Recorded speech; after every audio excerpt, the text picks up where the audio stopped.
সুপ্রিয় দর্শক, আসসালামু আলাইকুম রহমতুল্লাহি ওয়া বারাকাতুহু। সুপ্রিয় দর্শক, আজকে যে বিষয়টি নিয়ে কথা বলবো সেই বিষয়টি হচ্ছে যে বাংলাদেশ আওয়ামী লীগকে নিষিদ্ধ করার যে দাবি উঠেছে, বাংলাদেশ আওয়ামী লীগ কি নিষিদ্ধ হতে যাচ্ছে? বাংলাদেশ আওয়ামী লীগ কি নিষিদ্ধ হয়ে যাবে? আগামী নির্বাচনে কি বাংলাদেশ আওয়ামী লীগ অংশগ্রহণ করতে পারবে? বা বর্তমান সরকার কি কিংবা রাজনৈতিক দলগুলো কি বাংলাদেশ আওয়ামী লীগকে নিষিদ্ধ করতে যাচ্ছে? এই প্রেক্ষাপটে আপনারা জানেন যে বৈষম্য বিরোধী ছাত্র আন্দোলন এটা নিয়ে আন্দোলন করছে বাংলাদেশ আওয়ামী লীগকে নিষিদ্ধ করার জন্য, এবং বৈষম্য বিরোধী আন্দোলনের পাশাপাশি এবি পার্টি আছে, নাগরিক কমিটি আছে। আপনারা জানেন নাগরিক কমিটি, বৈষম্য বিরোধী, এরা সবাই একই, সমন্বয়ক সবাই একই। এবং সরকারের উপদেষ্টা মণ্ডলী যারা ছাত্র উপদেষ্টা আছেন, ছাত্র উপদেষ্টারাও বলছেন যে বাংলাদেশ আওয়ামী লীগকে নিষিদ্ধ করার জন্য তারা কাজ করছেন। জনাব নাহিদ ইসলামের একটা বক্তব্য থেকে আর কি বলা যায়, জনাব নাহিদ ইসলাম বলেছেন যে বাংলাদেশ আওয়ামী লীগকে নিষিদ্ধ করার জন্য তারা কাজ করছেন। এখন তারা কাজ করছেন, এখন এটা ঐক্য মতের ভিত্তিতে নাকি আসলে সব রাজনৈতিক দলকে তারা একই প্ল্যাটফর্মে পেয়েছেন? এটা নিয়ে আরেকটা মন্তব্য এসছে বিএনপির একজন খুব গুরুত্বপূর্ণ নেতা জনাব সালাউদ্দিন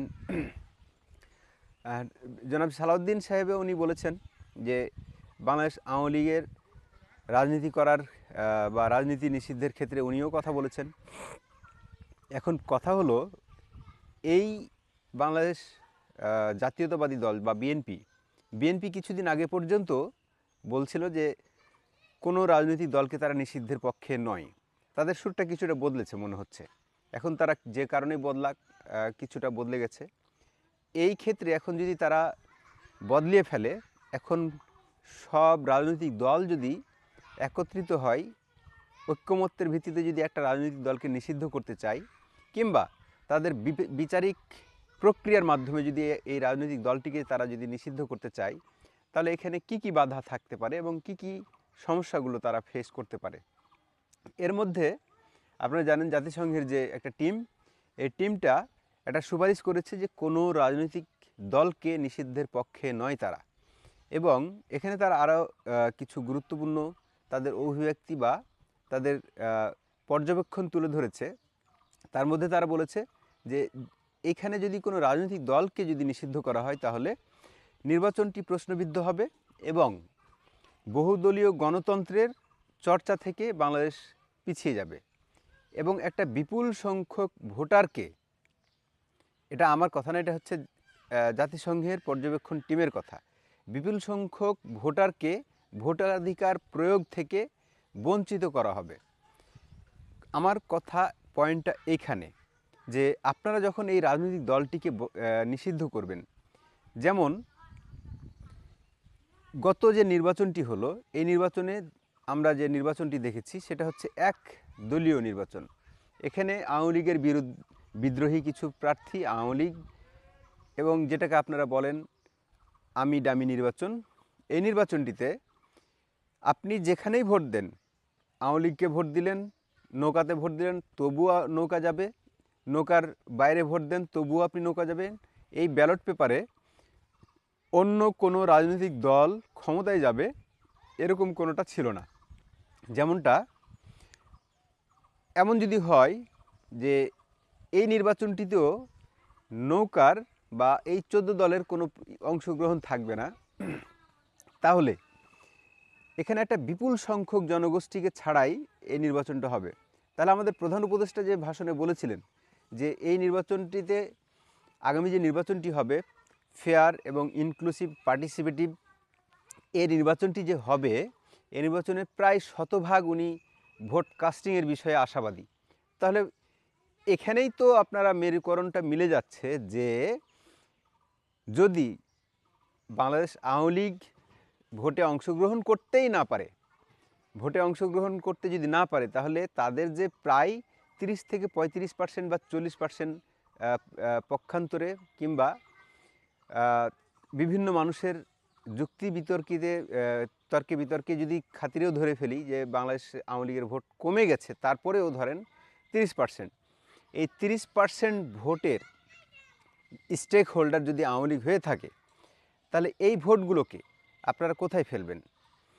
এখন আগামী দিনে নির্বাচন যদি বাংলাদেশ আওয়ামী লীগকে ছাড়া হয়, কিংবা আওয়ামী লীগকে নিষিদ্ধ যদি করলেন না আপনারা, কিন্তু আপনারা যে সংস্কারের আপনারা কিছু বিধি নিয়ে এসেছেন, এই সংস্কারের যে বিধিগুলো, তার মধ্যে অন্যতম হলো যে যারা সাজাপ্রাপ্ত নয়, কেবল তাদের বিরুদ্ধে অভিযোগ গঠন করা হয়েছে, তাদেরকেও আপনারা নির্বাচন থেকে এবং নির্বাচন করতে আপনারা দিবেন না, এরকম একটা পদ্ধতি আপনারা রেখেছেন। এরকমও যদি হয়, তাহলে আওয়ামী লীগ দলটি নির্বাচন করতে পারবে না। আওয়ামী লীগ যদি নিষিদ্ধ নাও করা হয়, আমার কোথাও মনে হচ্ছে যে এই একটা ক্লজে ফেলে এই দলটিকে নির্বাচন করতে আমার মনে হয় দেওয়া হবে না।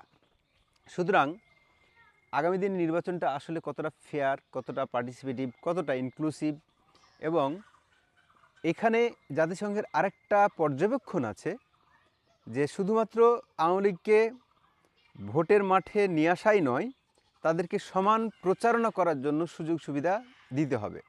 তাহলে বাংলাদেশ আওয়ামী লীগ তো মাঠে নেই। বাংলাদেশ আওয়ামী লীগকে মাঠে নামলেই আপনারা যেভাবে ডেভিল হান্টের মতো একটা হান্ট করে, বিতর্কিত একটা হান্ট করছেন, ডেভিল নামে যাদেরকে ধরছেন, তারা সবাই আওয়ামী লীগের লোকজন। তারা আওয়ামী লীগের কোনো দোষ করুক আর না করুক, তাদের অপরাধ হচ্ছে আওয়ামী লীগকে নিধন করা। এটা যদি হয়ে থাকে, তাহলে আগামী দিনে যে নির্বাচনে দাঁড়াতে যাবে, তাদের নামে একটা আপনারা কেস দিয়ে ফেলবেন। যদি কেস দিয়ে ফেলেন, আপনাদের ওই যে সংবিধানের যে ধারাটি আপনারা অ্যাপ্লাই করতে চাচ্ছেন, বা আপনারা যেটা নতুন করে সংস্কার করেছেন, যে কারো বিরুদ্ধে অভিযোগ থাকলেও সে নির্বাচন করতে পারবে না, এই গ্যাড়াকলে আওয়ামী লীগ পড়বে। সুতরাং আগামী নির্বাচনে আওয়ামী লীগ নির্বাচন করতে পারলেও থাকলেও বিভিন্ন কায়দা কৌশলে আওয়ামী লীগকে যে অংশগ্রহণ করতে দেওয়া হবে না, এটা আমরা স্পষ্ট বুঝতে পারছি। সুতরাং আওয়ামী লীগকে এভাবেই প্রস্তুতি নেওয়া উচিত যে তারা আগামীতে কি করবে। সুপ্রিয় দর্শক, চ্যানেলটি নতুন, সাবস্ক্রাইব করে সাথে থাকবেন, পাশে থাকবেন। কথা হবে অন্য কোনো একটি ভিডিওতে। আজকে এই পর্যন্তই। আসসালামু আলাইকুম রহমতুল্লাহি ওয়া বারাকাতুহু।